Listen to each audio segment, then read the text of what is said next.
Noon pa man, karamihan sa mga kaso ng pagpatay ay nabubunyag at napapatunayan lamang kapag natagpuan na ang bangkay ng biktima, ang pinakamatibay na ebidensya para sa huling hatol. Gayunpaman, hindi lahat ng kaso ay pinalad na matagpuan ang bangkay ng biktima at lalong hindi madali na mahuli ang salarin sa ganitong sitwasyon. Pero isang araw, mahigit 20 taon na ang nakalipas, nilitis sa Taiwan ang isang malaking kaso na masasabing espesyal sa kasaysayan ng hustisya sa kanilang bansa. Kahit hindi natagpuan ang bangkay ng biktima, nagawa pa ring mahatulan ng pumatay. Ito ang proseso kung paano sa gitna ng mga kasinungalingan, panlilinlang at tusong mga plano, matagumpay na naibigay ng forensic science team ang hustisya para sa isang kaawa-awang biktima. Ang magandang tutor na si Zhang Jinghua, Taiwan, taong 2001. Sa gitna ng mabilis na pagunlad ng Taiwan noong 2001, si Zhang Jinghua, isang mahusay na tutor na may master's degree mula sa England, ay bumalik sa Taiwan sa edad na 40. Umupa siya ng isang apartment sa Daan District, Taipei City at nagbukas ng klase para sa English at piano 7 araw sa isang linggo. Maraming kaibigan niya ang nag-akala na kailangan niya ng pera kaya siya nagtatrabaho ng husto. Pero ang totoo, si Jinghua ay lumaki sa isang mayamang pamilya na parang isang heiress. Ang dahilan kung bakit siya walang tigil sa pagtatrabaho ay dahil gusto niyang gamitin ang kanyang talento para magdagdag ng saya sa kanyang buhay. Pagdating sa itsura, si Jinghua ay may maganda at matamis na mukha. Hindi man siya kapansin-pansin, mayroon siyang angking ganda at atraksyon. Masayahin din siya, palakaibigan at mahilig dumalo sa mga sayawan. Kaya naman mula nang bumalik siya sa bansa, marami ang nanligaw sa kanya at maging ang kanyang mga kaibigan ay patuloy na nagre-rekomenda sa kanya sa iba. Naging payapa at masaya ang buhay ni Jinghua hanggang sa isang araw. Daan District Police Station, Taipei, Hunyo 14, 2001. Hapon noon, habang abala ang mga pulis sa daan, bigla silang nakatanggap ng isang tawag na nag-uulat na nawawala ang isang babaeng nagngangalang Zhang Jinghua. Ang tumawag ay si Kai, pansamantalang pangalan, ang nobyo ni Jinghua. Nanginginig niyang ikinuwento na ilang araw na ang nakalipas pagkatapos niyang umalis sa bahay ni Jinghua noong umaga. Nag-text siya ng maraming beses sa nobya, ngunit hindi ito sumasagot. Noong una, inisip ni Kai na baka lumabas lang si Jinghua, pero nang tumawag siya ng ilang beses at hindi pa rin ito sumasagot, nagsimula na siyang magduda. Kinontak niya ang pamilya, mga kaibigan at maging ang mga estudyante ni Jinghua, pero walang sinuman ang nakakaalam o nakakontak sa kanya. Ito ay hindi pangkaraniwan para kay Jinghua na isang taong aktibo at laging nakikipag-ugnayan sa mga tao. Nag-isip ng malalim si Kai at naramdaman niyang may mali. Kaya kinabukasan, personal siyang pumunta sa tirahan ni Jinghua. Ngunit kahit anong pindot niya sa doorbell, walang sumasagot.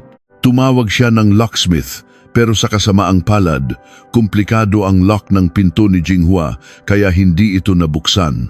Ayon sa salaysay ni Kai sa pulisya, labis siyang nataranta sa pag-iisip na baka na-aksidente si Jinghua sa loob ng bahay. Kaya hating gabi noon, tumawag siya sa rescue team at hiniling na gamitin ang kanilang ladder truck para pasukin ang apartment sa bintana. Nang mabuksan ng mga rescuer ang pinto para kay Kai at sa pamilya ni Jinghua, nagulat sila nang hindi nila makita si Jinghua sa loob. Pagtingin nila sa paligid, wala silang napansing kakaiba. Sa sala, maayos ang mga gamit at walang bakas ng gulo. Maging sa master bedroom, walang anumang kakaiba. Nakatupi pa ng maayos ang mga damit sa kama na para bang kalalabas lang ni Zhang Jinghua. Gayunpaman, nang pumasok si Kai sa banyo ng master bedroom, kahit walang malinaw na ebidensya, naramdaman niyang may mali. Una, napansin niyang nawawala ang shower curtain, ang sabitan nito, 2 malalaking tuwalya at ang floor mat. Siyempre, hindi ito gaanong kahina-hinala. Baka binago lang ni Jinghua ang ayos ng banyo. Pangalawa, nang pagmasdan niyang mabuti, may mga bagay sa loob ng banyo na hindi dapat nandoon. Isang bote ng tubig at isang electric fan na dati ay laging nasa kwarto. Maiintindihan pa ang bote ng tubig, pero sino naman ang maglalagay ng electric fan sa banyo? Pangatlo, isa pang kakaibang bagay na napansin ni Kai ay ang paboritong sapatos ni Zhang Jinghua na laging sinusuot kapag lumalabas ay naroon pa rin at maayos na nakalagay. Nagtaka siya. Lumabas siya nang hindi suot ang paborito niyang sapatos. Dahil sa mga kahina-hinalang bagay na ito, nagpa siya si Kai na i-report ang pagkawala ni Jinghua sa Daan Police Station. Nang dumating ang mga investigador sa crime scene, naramdaman din nilang may kakaiba, kaya ipinatawag nila ang mga forensic personnel para mangalap ng ebidensya. At tulad ng inaasahan, ang mga forensic investigator na may espesyal na kaalaman sa pagsusuri ng crime scene ay mabilis na nakahanap ng mahahalagang ebidensya na hindi napansin ng pamilya at nobyo ni Jinghua. Ito ang masasabing pinakamahalagang tagpo para matuklasan ang katotohanan. Ang bathtub at lababo sa banyo ni Jinghua ay kulay maroon, halos kagaya ng kulay ng dugo, kaya walang sinuman sa pamilya ang nakapansin ng anumang kakaiba. Gayunpaman, nakita ng mga forensic personnel ang ilang mancha na may kakaibang kulay. Para sa isang bihasang forensic officer, isang sulyap lang ay sapat na para malaman na ito ay mga mancha ng dugo na nilinis na. Walang pag-aalinlangan, agad na isinara ng forensic team ang banyo at maingat na kumuha ng ebidensya gamit ang isang espesyal na kemikal na inilapat sa lahat ng ibabaw. Ilang sandali lang, tulad ng kanilang inaasahan, natuklasan nilang may mga bakas ng dugo sa mga gilid ng bathtub, sa ilalim ng lababo, at maging sa ilalim ng hamba ng pinto. Nang bilangin nila ang lahat, nataranta ang mga investigador sa kanilang konklusyon. Ang banyong ito, na wala pang 2 metro kuwadrado ang laki, ay naglalaman ng daan-daang mancha ng dugo. Nang matanggap ang ulat na ito mula sa forensics, agad na naghinala ang mga pulis na posibleng inatake si Zhang Jinghua at nawalan ng maraming dugo sa banyong iyon. Ang malinis na itsura nito ay nagpapahiwatig na sinubukan ng salarin na pagtakpan ang kanyang krimen. Gayunpaman, hindi sapat ang hinala para malutas ang kaso. Para makasiguro, dinala agad ng mga pulis ang mga blood sample para sa DNA testing. Matapos ang pagsusuri, kinumpirma ng forensics na ang mga mancha ay tunay ngang dugo ni Zhang Jinghua. Bukod dito, nakakuha rin sila ng bakas ng kanang palad at kanang paa na hindi kay Jinghua sa may pinto ng banyo.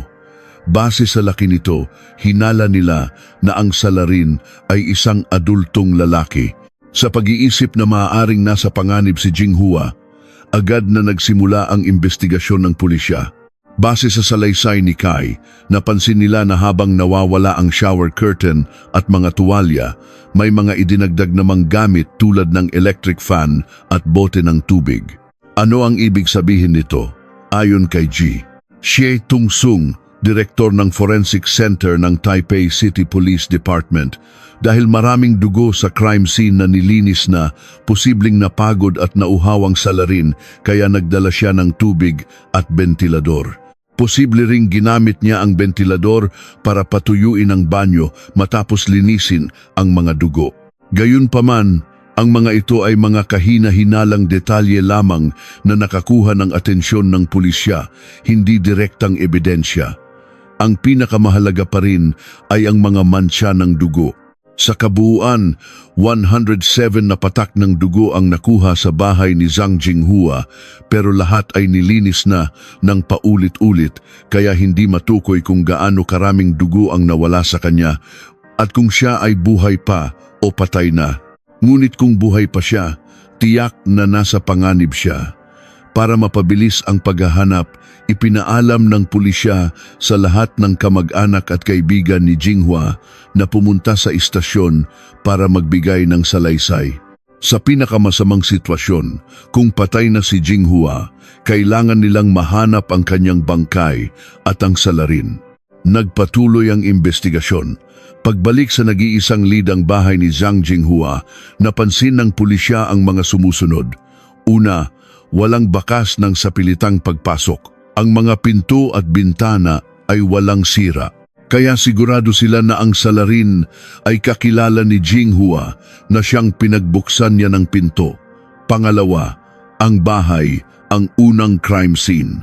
Mula sa mga gamit na naiwan sa banyo, mahihinuha na sinaktan ng salarin si Jinghua sa master bedroom, kinaladkad papasok sa banyo at saka nilinis ang lugar. Ang bentilador ay ginamit para patuyuin ang sahig at ang salarin din ang uminom ng tubig. Ang nawawalang shower curtain ay posibleng ginamit para ibalot ang katawan ni Zhang Jinghua na hindi pa alam kung buhay o patay. Pangatlo, ang bakas ng paa sa may pinto ng banyo ay kumpirmadong sa isang lalaki. Dahil dito, sinimulan ng pulisya ang investigasyon sa mga kakilala ni Zhang Jinghua. Ayon sa mga kaibigan, sa kabila ng simpleng anyo ni Jinghua, mayaman siya at may milyon-milyong dolyar na ipon. Ang dalawang dati niyang nobyo ay niligawan siya dahil sa kanyang yaman at nakipaghiwalay rin dahil hindi niya sila pinahiram ng pera para sa kanilang mga utang. Kaya hindi nila inaalis ang posibilidad na pinatay siya ng isa sa mga dating nobyo dahil sa pera. Bukod sa pag-iimbestiga sa dalawang lalaki, sinuri rin ng pulisya ang mga transaksyon sa bangko ni Zhang Jinghua. At tama nga, alas, 11:16 ng hapon, sa ikalimang araw mula nang mawala si Jinghua, isang kakaibang pangyayari ang naganap. Nag-abiso ang bangko na may malaking halaga na na-withdraw mula sa account ni Zhang Jinghua. Agad na sinuri ng pulisya ang impormasyon at natuklasan na ang nag-withdraw ay isang babaeng nasa katanghaliang gulang, maikli ang buhok at kahina-hinala ang kilos. Ang pangalan niya ay Li Mei. Dahil bawat araw na lumilipas ay lalong nanganganib ang buhay ni Zhang Jinghua, agad na pinuntahan ng pulisya si Li Mei. Nakakagulat na hindi man lang nataranta ang babae nang harapin ang mga autoridad. Kalmado niyang sinabi, "Inutusan ako ng kuya ko na mag-withdraw sa ATM. Sinabi niya lang na para sa negosyo, kaya hindi na ako nagtanong." Nagduda ang mga pulis, ngunit sa mga sumunod na sinabi ni Li Mei, naniwala silang posibleng wala nga siyang alam sa kaso. Nang tanungin kung nasaan ang kanyang kuya, sinabi ni Li Mei na nasa Beijing, China ito, at nagpapatakbo ng isang pabrika ng leather goods. Nalaman ng pulisya na ang pangalan ng kuya niya, na ngayon ay pangunahing suspek, ay Li Zhengwei. Ayon sa mga kakilala ni Jinghua, 2 taon na ang nakalipas, ipinakilala si Li Zhengwei kay Zhang Jinghua ng isang kaibigan at naging magkaibigan sila. Pero hindi sila nagkarelasyon dahil hindi sila magkasundo. Tinanong ng pulisya si Li Mei kung anong sasakyan ang ginamit ni Li Zhengwei sa Taiwan. Walang pag-aalinlangan niyang sinabi, "Yung kotse ko, palagi niyang hinihiram ang kotse ko kapag nandito siya sa Taipei." Ang testimonya na ito ang nagbigay liwanag sa kaso. Naghinala ang pulisya na posibleng inatake ni Li Zhengwei si Zhang Jinghua, inilagay sa kotse at dinala sa kung saan. Agad silang gumawa ng plano para kumuha ng ebidensya mula sa kotse ni Li Mei. Inimbitahan ng pulisya si Li Mei sa istasyon para sa karagdagang tanong. Nalaman nilang dala niya ang kotse na hiniram ng kanyang kuya. Sa kanyang pahintulot, sinuri ng forensic team ang sasakyan sa basement parking ng police station habang kinukuhanan ng video ang buong proseso. At ang pinakaimportante, naroon si Li Mei para saksihan ng lahat. Bakit ito ginawa ng pulisya? Dahil sa kasong ito nakakaunti ang lead, si Li Mei ay isang mahalagang saksi. Kung wala siya roon, maaring itanggi ng salarin ng lahat at akusahan ang pulisya na nagtanim ng ebidensya. Nagsimula ang paghahanap ng ebidensya sa kotse. Sa ilalim ng mga upuan sa harap at likod, nakakita ang mga forensic personnel ng mga bakas ng dugo na tumagos mula sa mga siwang ng bamboo seat cover. Gayunpaman, hindi ito sapat na patunay. Susunod, binuksan nila ang trunk ng kotse. Ang una nilang nakita ay isang sunshade na may mantsa ng dugo. Nang alisin nila ito, may dugo pa rin sa ilalim na carpet.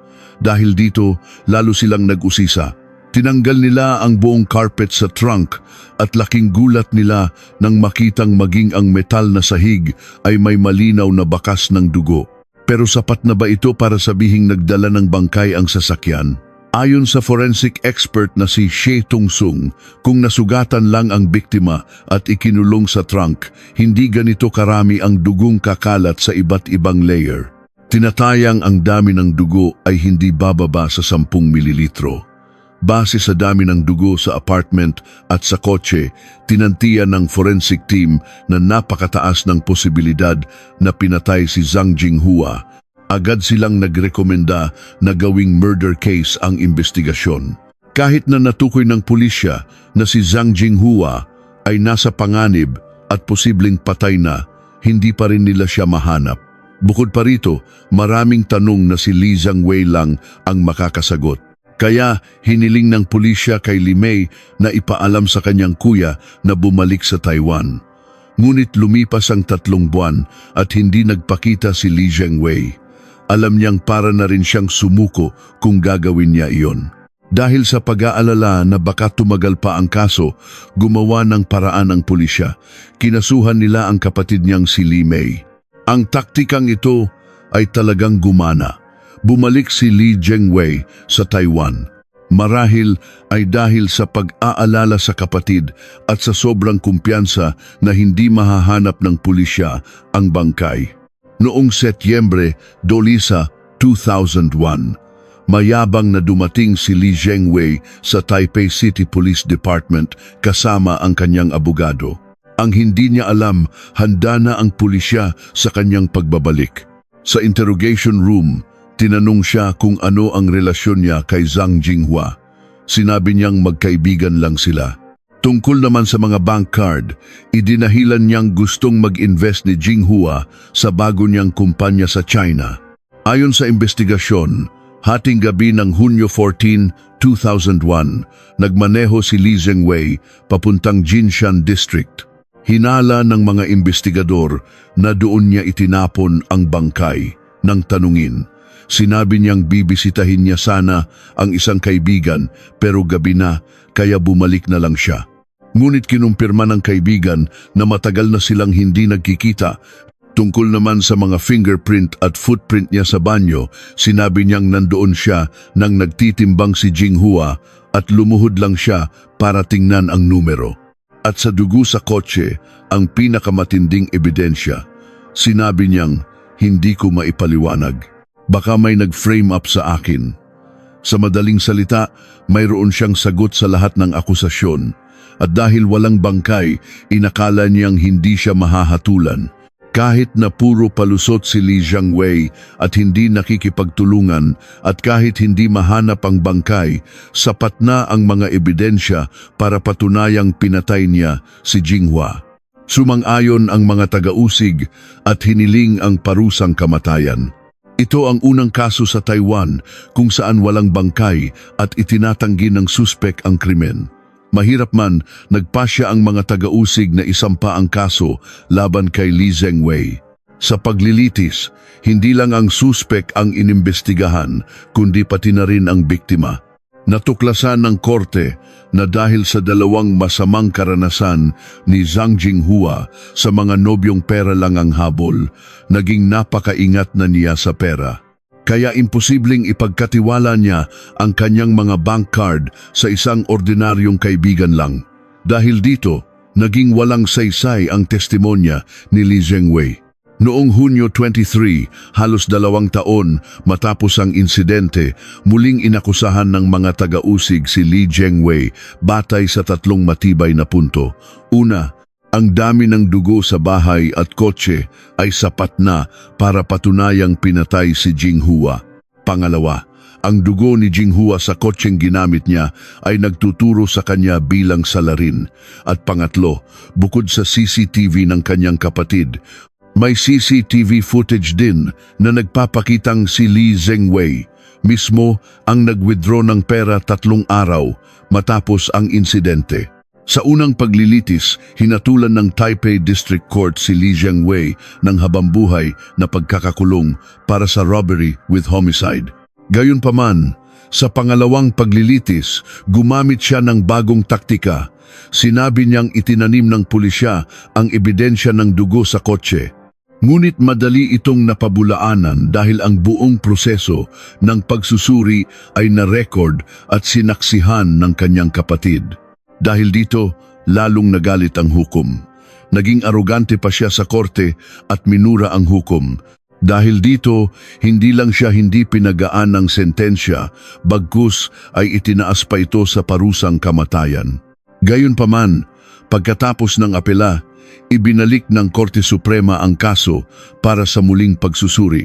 Ayon sa korte, ang kanyang pagbabalik sa Taiwan para sa kapatid ay nagpapakita na mayroon pa siyang natitirang konsensya.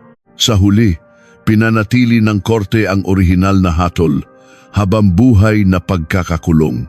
Salamat sa mga pagsulong sa forensic technology, kung hindi, ang kasong ito ay maaaring manatiling isang misteryo. Ang kaso ni Zhang Jinghua ay naging kauna-unahang kaso sa kasaysayan ng hustisya sa Taiwan na kahit walang bangkay, nahatulan pa rin ang salarin. Gayunpaman, hanggang ngayon, hindi pa rin inaamin ni Lee Zhengwei kung nasaan ang bangkay ni Zhang Jinghua. Ito marahil ang pinakamatinding sakit para sa pamilya ng biktima na umaasang kahit sa panaginip man lang ay makita nilang muli ang kanilang anak. Isang kakaibang bagay, habang ang pamilya ay hindi mapanaginipan si Jinghua, tila ang mga pulis naman ay nakaranas ng mga kababalaghan. Habang ang kotse ni Lee Mei ay nasa kustudiya sa basement ng police station, madalas daw makita ng mga guwardiya at pulis ang isang babae na nakaupo sa loob nito at may mga pagkakataong nakakarinig sila ng iyak. Tumigil lang ito nang alisin na ang kotse. 2 taon matapos ang insidente, isang detective ang bumalik sa apartment para kumuha ng litrato. Ngunit sa hindi malamang dahilan, ang 2 kamerang dinala nila ay parehong nagmalfunction kapag nasa loob ng banyo, pero gumagana naman kapag nasa labas.